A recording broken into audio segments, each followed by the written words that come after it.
Hello, hi AMA. This is Vanessa Torres here, back with our AMA PCC UNPodcast, right? It's not really a podcast because I don't do podcasts. If you've watched, you know.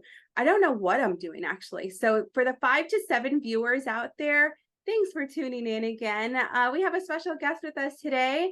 I'm happy to introduce you, if you don't know him already, the man from AMA Atlanta, Nick Schittone. Did I say that right? Schittone? It's Schittone, but it's all Schittone. good. Man, the Italians with that C, it always messes me up. You could have pronounced it a lot worse than that, so don't worry about it. I used to have a boss and his last name was Catone, and it's spelled very similar, but yeah, people call him Cotton. Anyways, I digress. How are you today, Nick? I am good. Thank you for having me. Yeah, thanks for joining in, and right before the holidays too. I don't know when this will actually be aired, if you will, but we're filming right before the holidays. So ready for that Christmas, New Year's, all of the things that are coming. What are your plans? You got any big plans on the horizon? Wrapping up the year, taking the family to Rome, and just looking to recharge and come back and kick ass all over again if I could. I love it. Rome at Christmas. How is that? I've never been. I mean, I've been to Italy, but not over the holidays. I imagine it's just pure magic. Yeah, aside from it being cold, Yeah. I'm sure it's going to be magical. Plus, Cold. my wife was born in Rome. I have two boys named Luca and Marco. It's good for them just to reconnect to some of their roots and for me to see some family members. So it's all good. I'm going to make it magical if I have to make it magical. So we'll make it happen. Will you stay with family or do you do like the hotel thing? Oh, definitely hotel. My kind of people. My kind of people. Well, nice. Well, thanks again for being here. And if you haven't tuned in to one of these unpodcast episodes before, it's about 30 minutes. It's not too long, but we're just getting to know different AMA chapter presidents from across the nation. And me, I'm the president of PCC this year. You see our branding back here. It's what I call my pilot year. So whatever, I break, they can fix next year. I'm just kind of rolling with it. We're doing some new things this year, trying out some new stuff and seeing what sticks. So I'm really anxious to hear all of the amazing things that you're working on, Nick, at AMA Atlanta. But first, I think we need to get to know you a little bit better. So let's start from the beginning. How did you land in this wonderful world of marketing? What's your pathway to becoming the badass marketer that you are? I kind of tripped into it actually. This is going to sound funny. When I was like 19 years old, I was actually in the music business. I was in a rock band and I wanted to meet people in the music business, and people would make introductions coming to my band and saying, hey, I think I need to introduce you to some managers. And I got really lucky that somebody that came to my show was connected to the management company of Duran Duran. What? So I thought I was going to walk into that office and talk myself into a record contract. And instead he goes, why don't you come work with me and get to learn about the music business? So my first job was working with Duran Duran. Loved the management side of it and hearing how things come together from a promotional perspective, putting the bands on the road and PR. I was like, this is amazing. Then I got to meet the manager of John Cougar Mellencamp, and he asked me to go work for him, did that for a little while. And then one of the guys from Duran Duran started a college television network, got me on board to be their music director. And that was great because I got to work with artists, including John Mayer, Coldplay. I worked with Beyonce when she just got signed with Destiny's Child. I worked with Radiohead. It was like this beautiful, amazing experiences. And this All is in what the this was marketing. the college TV station or radio Yeah, station. it was a college television network How that at its neat. height, it was broadcasting in over 2,000 colleges nationwide. But what I started to learn was in order for me to get money to do things on air, I had to sell to brands. And that's when I would pitch MasterCard, Best Buy, Levi's Jeans, PlayStation. And when they started to say yes, because we were reaching an audience, I was like, oh, this is conceptual selling. MTV eventually buys us and we become MTVU. And I was one of the music directors there. So I was hanging out with the MTV crowd when it was a thing, and it was amazing because there was no cell phones yet, no Apple phones, no YouTube. So if you wanted to be on air, music, MTV Yeah. was the place. So I had this beautiful time with them. And so again, working with a lot of different artists, but also working with brands. And so when I transitioned into the agency world, it was all about selling ideas to brands. It's conceptual selling. So for me, I've been doing it now for almost 20 years at this agency called Hot House. And it's been absolutely a joy and a pleasure to do That's that. awesome. So all of this was in New York, where you're from, or you kind of bounced around? Where was the MTV? I mean, I'm just thinking about MTV from my like Total Request Live, but that was the thing. That's my association with MTV. That's telling of my age, I guess. But yeah, where were you based out of with all of this craziness? Yeah, I was born and raised in Brooklyn, New York, and so my music gigs were actually in New York City. So when I worked for Duran Duran and John Cougar Mellencamp, it was in New York. When I worked for that college television network, it started in New York City, but then we were bought by a group here in Atlanta. That's what made me come to Atlanta. And after 2 years being here, MTV buys us. And Yeah. that's when they said, Nick, why don't you come on back to New York City? We've been working with you for almost 2 years. It seems like you'd be great fit for us. At that point, I got married. My wife said, babies are coming, and the rest. So I stayed in Atlanta, joined the agency here called Hot House, and it's been beautiful ever since then. How old are the babies now? They're not babies anymore, I imagine. The babies are 18 and 16, so they talk Oh, back. They know all the things. They have all the answers. that's That's what it nice. is. That's nice. So soon to be empty nesters just in a couple of years, right? College babies, or are they not? They're staying in the nest. Feels like it already. Really? They don't want to be around the parents. You know, at that Oh, age, they already know everything. So well, I mean, they need to stick around for a little bit because I don't mind being whisked away to Rome, for the holidays. I'll stay that's the around my bribe. parents. Yeah, I'll stay Those are the around the little bribes. parents. Okay, so you joined this amazing agency, Hot House, you said Hot Yeah. House? And then how do you find your way into the AMA world? Where does the connection happen there? When I was in the music business, there were music business organizations that I became a part of that allowed me to meet so many beautiful people. And that's how I did a lot of great deals, and just magic happened. It was part of like Billboard and a whole bunch of others. And I loved that vibe. We were always in New York, LA. When I moved to Atlanta, I didn't have that anymore. And I was like, where are my people at? And so I hear this thing called AMA Atlanta. I started going to a couple of events and I was like, oh, look at this. People get together here. I love that. And so it started to spark ideas, and I would reach out to the board and say, you guys need to be hosting an event about this topic and this topic and this part. They're like, it sounds like you want to volunteer. I didn't know I was signing up for that. Great. And then I loved it so much that I had my agency sponsor something called the Innovation Series, which was all about things that were trending, but not yet mass produced yet.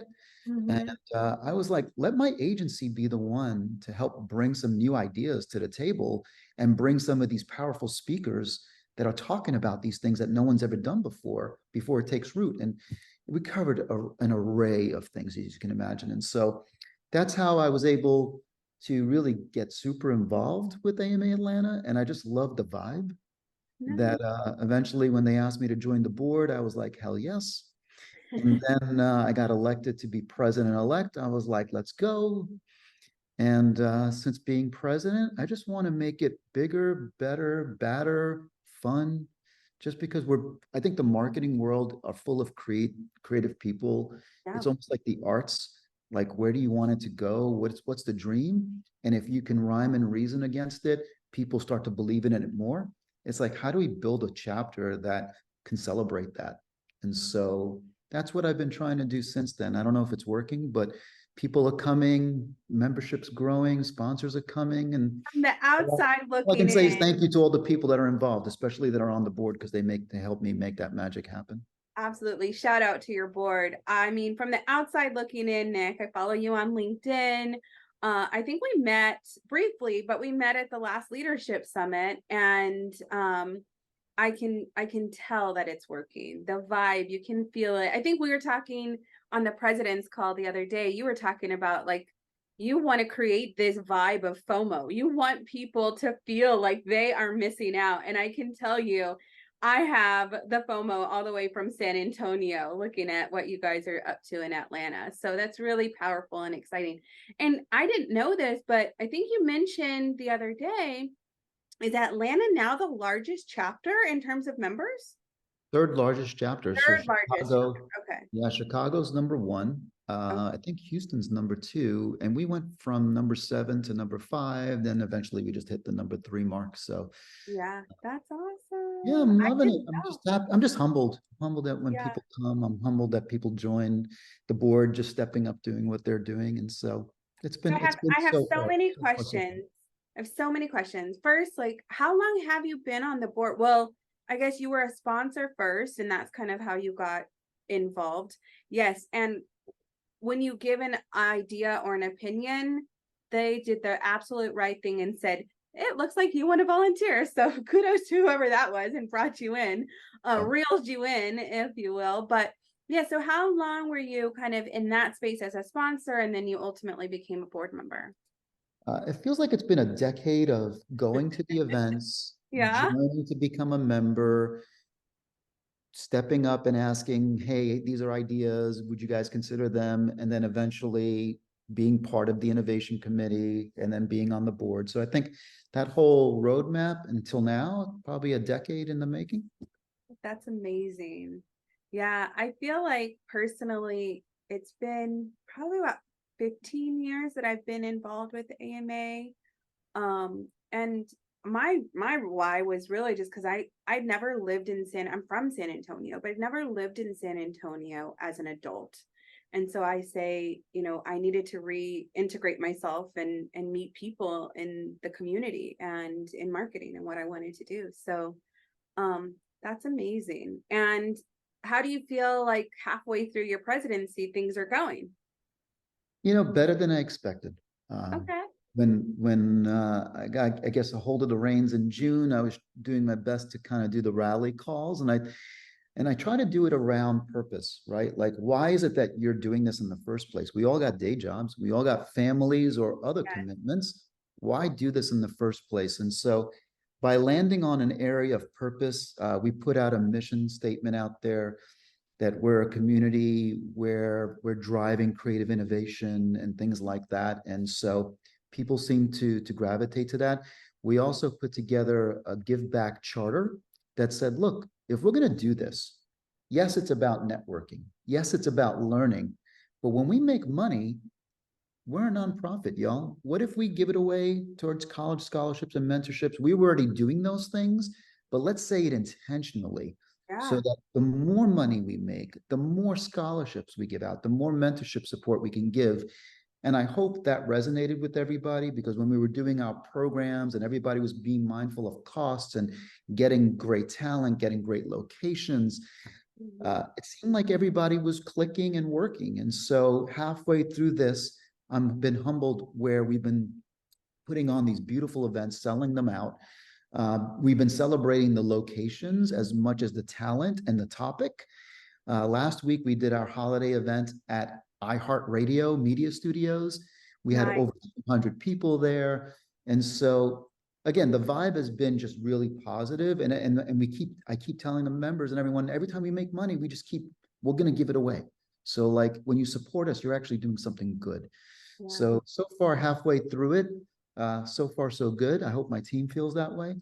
And now what we planning for next? Oh my goodness. I am so pumped. We got an award show that we're doing it at the Delta Flight Museum, which here in Atlanta hosts about 500 people. We have this beautiful theme around authentic Atlanta, what it means to be authentically Atlanta, what the homegrown talent that we have here. And so we're selling that to the community. Like, Yeah. join us, join us. This is going to be awesome. And so far, we're getting some pretty big brands interested in sponsoring. Um, and the programming that's coming together. I'm excited for it all. And so I hope I can end on a high note. And when I drop the I sounds like you will. I really want to make it out for that the Amy Awards, right? That's what y'all yeah, the in the fact, award because this show. is Zoom, if this is Zoom, can I share the website? Please, yeah, share All the right, Amy Awards, are y'all. you This ready is for this? I hope you're This gonna is, stream it too for all those FOMO people out there like yeah, me. this is the Amy's. Nice. So you can see here, we got a cool look and feel. It's all about being authentically Atlanta. We're a community of communities, youthful, dynamic, inclusive, honoring what's iconic while giving roots to what's emerging. The submission periods, you can purchase your tickets. You can view the categories. And when you click on that, you can see all the different things that we're going to be celebrating, from AI generated, B2B marketing, digital mobile for good, Nice. most innovative. So, and then we give a little description of all these wonderful things. Shout out to whoever is doing these graphics because your branding for this is awesome. Yeah, no, we're trying. We're trying. And the cool thing is there's a Lifetime Achievement Award recipient.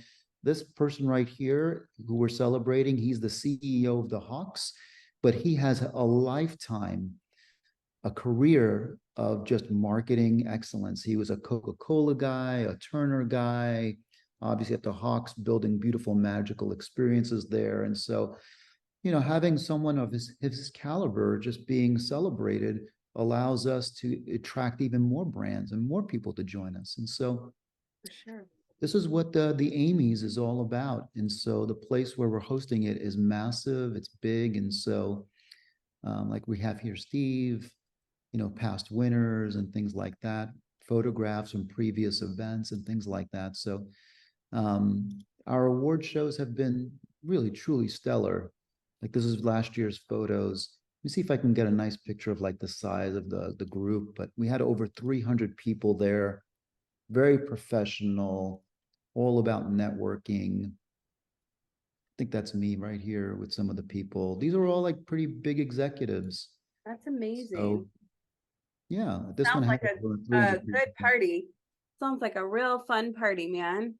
I think I spot Kimberly Strong here. I thought so. It's hard to see, but I also am getting older and I need glasses. Is that the Kimberly Strong? Look at her. That is the key. That is her for sure. That's Yeah. awesome. So how long has the Amy's been around? Has that been around for a while? That's like a We're signature celebrating event. the 67th year. 67 years? Oh my gosh. Wow. Yeah, you've been around. Yeah, for sure. So, I mean, other than the Amy's, what are some other key or signature events that you're really proud of, or anything new that you introduced this year? Or is it just like keeping up with the kind of the badass what AMA Atlanta is known for? Yeah, we have two programming teams to help everything balance each other out, like 1 month, 1 month, 1 month, 1 month. One of them is the innovation series, which we continue to keep going. And that group is tasked with, hey, what's next? AI? Let's talk about that stuff, right?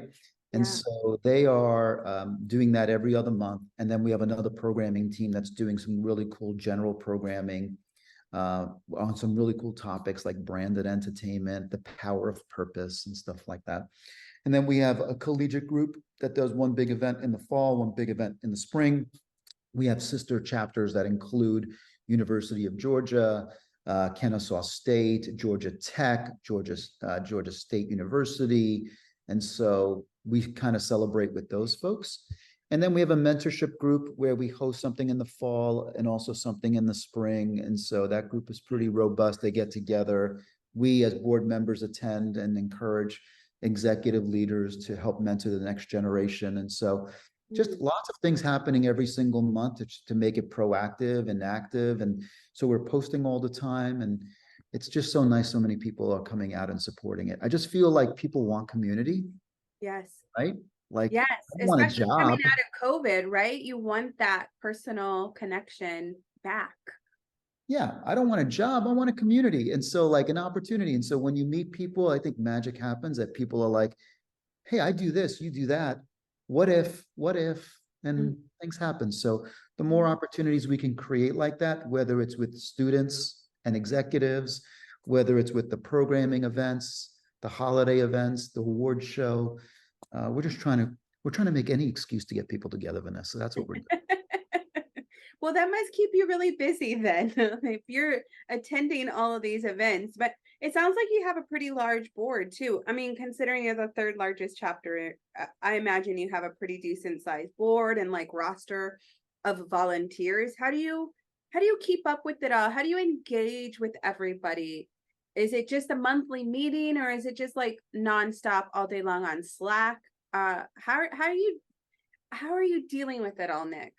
Yeah, the first thing, as you know, you got to get people that really want to do it, right? If they don't want to do it, it's going to cause mayhem to everybody Yeah, else. And so, are the right people in the right places wanting to do the right things? right. If they're all in it, then it makes your life easier and they take the ball and they run with it, right? And so we do get together on a monthly basis, which is And you're very, not micromanaging anybody. Like that's not your role as the president. You want to like set the vision, right? yeah. And I'm definitely in all these email communications. I don't know why we haven't done Slack. You would think we would, but there's a lot of emails that just come through. And I Mhm. think everybody just wants to be a sounding board. Like, what do you think? What do you think? So I definitely don't want to micromanage, but they're inviting me to be a part of the process, which is beautiful too. And so I definitely weigh in and I definitely participate, and I don't want to be hands off. I don't think this role is about being hands off. So I hope no one feels like I'm overstepping, but it's like, how can I help? How can I help? And Yeah, so I don't want to be here's the vision, now go do it. It's, hey, who do I need to call? What do I yeah, need to do to help? And so I think if I could lead by example, I could create more believers, and then they take the ball and even run further with it, you know? So I think we have a really good active board that just is pumped. And when we launch the site, the Amy site, I send it out to everybody. I'm like, yo, it's up. Let's rally. Let's celebrate. So I just hope they hear me at my toppest energy levels, just saying, this is great. Let's do it. I'm going to follow this because I just believe in it. And so, again, I'm just trying, but we have great people on the board and they're just doing their part. So I'm just grateful. that's awesome. It sounds like you're the number one cheerleader, and that's definitely the role of president. And I mean, I'm president too. I've done the chapter presidency, but it's way different being the president of PCC. And so I do like personally, you have to find that balance of when you need to step in and when you need to step back. And I always like the term, the Stephen Covey term, like clear the path. How can I clear the path for you if you're struggling in one way, or what can I do to help you kind of reach your goal? But I also told them, like, y'all need to give me something to do that I can own, that I stay out of your way as well. So, hey, this is why I'm doing this little unpodcast. This is my little special project, so I can stay out of everybody else's business when they don't need me, but they call me if they do. So Yeah. that's My always executive creative director at the agency jokes around a lot about whenever we get an opportunity, he's like, let's go take the hill. And a metaphor like that, I want you to picture that. The people that are in battle, when you talk about taking the hill, how messy is that, right? There's mm, so many things happening. And so you're running up the hill with a bunch of other folks and you're trying to keep the flag up and running. And so there's so many things that happen that people are just stepping up. I'm next, I'm helping mm, to push. I feel like that's anything with anything in life, right? Whether it's take the hill with the family, take the hill with your job, take the hill with something like AMA Atlanta. It's like, if you can envision an opportunity where you're like telling everybody, I'm taking the hill with you, let's go for it. I like And they're like, this is scary. Like, do you want to do an award show of this size? You're like, let's go take the hill, do that. it. And so Let's like, do as soon as they see you with the flag, will they follow you and they'll take the bullet for you, you know? And I think if you can find people like that, then you're lucky in anything in life, right? Your soulmate, the people you work with, doing things like AMA Atlanta, I think then you can say, I'm a fortunate soul. That's awesome. I love that. Now I have that permanently stuck in my head. Let's take the hill. That's great. That's And I'm great. not a soldier, so I will give respect to anyone that's always been in the military forces. I think anyone that's doing that, incredible. Hats off to you. Absolutely. Amazing soul. Absolutely. So if you could identify, this past 6 months or so, any challenges that you have found and overcome, or that you're currently still struggling with in your role as president, just kind of whoever's out there listening, maybe they're struggling with something that you've already, tackled. Can you think of anything that comes to mind? Yeah, everything always takes longer than you think. So Everything, patience. everything, I mean, every event that we plan for, even when we're planning 3, 4 months out, it's never enough time on every event. I don't care how big or small. It just takes more than you think. It takes more of your time than you think. Um, my wife introduced a slogan to me that I loved, but whenever I would complain when our kids were younger, like, oh my God, they need me for this, they need me for this, they need me for this. Her answer was, Nick, it's my pleasure. And I was like, oh my God, it's my pleasure. So now when you're doing all this time and commitment and you're like, oh my God, why is it taking so long? I changed that to be, it's my pleasure. And so if your mindset is, it's my pleasure, no matter how long it takes, Mm-hmm. no matter what it takes, Mm-hmm. have patience and just do it. Eventually you get there and it should be your pleasure. Nice. That's a nice calming way to look at things. For sure. I need to take that up with my significant other. He might really appreciate that. We'll see. Maybe that'll be on the New Year's resolution list. I don't know, Nick. I can't promise anything, but I must confess I have lost complete track of the time, as I tend to do with these things. So I just want to say thank you for spending time with me, and I have a final question for you, if that's okay. Okay. All right. You kind of touched on this a little bit, but I like to end with if you can only do one more thing this year, one final big thing that you want to be your legacy as president of AMA Atlanta, what's that one thing? I want to create a roadmap for the next president that's coming in. There's a guy named John Levinson that I love that he's going to do a great job. But I think I owe it to him to put together a roadmap to say, these are the things that from a sequencing perspective, from a framework perspective, things that you should just be mindful of. Because if it helps you get there faster, if it helps people to have clarity, I think it'll make more people succeed in these roles, right? Because I think the biggest frustration is I just stepped into something. How the hell does this come together? It takes so much time and effort. There's so much anxiety and stress around it that it takes the pleasure away. So I hope my impact, in addition to the Give Back Charter that we all signed, in addition to making as much profit to give away more collegiate scholarships, which would be my pleasure, can I at least put together a roadmap to say, y'all, if you're going to step into this, this is the magic. If you follow this, I hope you will succeed and crush whatever I did. That's awesome. And I think he'll be very appreciative of that roadmap. So that's a good one to end on. Well, again, thank you so much. And thank you, everybody. Maybe we have up to 10 viewers now. I don't know. We'll soon be able to measure, like good marketers. We'll be able to measure. But for now, thanks for tuning in. Hopefully you got some nuggets of wisdom. I surely did from Nick. And I'm just gonna put it out there. If anybody wants to talk more with Nick, he's around. So hit him up on Slack or reach out. I know there's a president's call, once a month as well, which Nick's been a part of, as well as other people who have been on this UNPodcast series. So thank you, Nick. Happy holidays and have a wonderful trip to Rome with the family. And we'll see you in the new year. Thank you so much for having me. It's been my pleasure. Adios. Ciao.